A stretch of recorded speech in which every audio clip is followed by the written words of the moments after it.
உங்களுக்கு எது பிடிச்சிருக்கோ அதை நீங்க தேர்ந்தெடுத்துக்கலாம். ஆனா ஒவ்வொரு பாரம்பரியமும் நம்மளை விட பெரிய சக்தி ஒண்ணு இருக்குங்கிறத சொல்லிக்கிட்டு வந்திருக்கு. அந்த பூதம் எப்பவும் ஒன்னே ஒண்ணுதான் சொல்லும். உங்களோட விருப்பம் தான் எனக்கு கட்டளை. உருவகப்படுத்துற செயல்முறை இருக்கு. அது 3 படிகளை கொண்டது. அந்த மகத்தான செயல்முறை உருவாகி 2000 வருஷம் ஆகுது. முதல் படி கேக்குறது. பிரபஞ்சத்துக்கு நீங்க ஆணையிடுங்க. உங்களுக்கு என்ன தேவைங்கிறது இந்த பிரபஞ்சத்துக்கு தெரியட்டும். உங்க எண்ணங்களுக்கு இந்த பிரபஞ்சம் செயல்படை அளிக்கும்.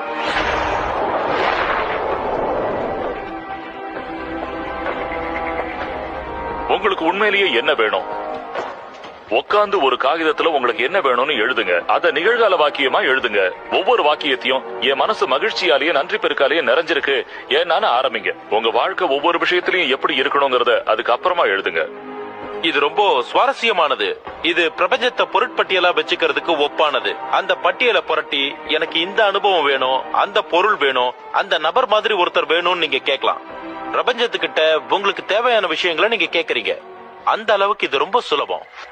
2வது படி நம்புறது. நீங்க விரும்புறது ஏற்கனவே உங்களுக்கு சொந்தமாயிடுச்சுன்னு நம்புங்க. நான் அதை அசைக்க முடியாத நம்பிக்கைன்னு சொல்லுவேன்.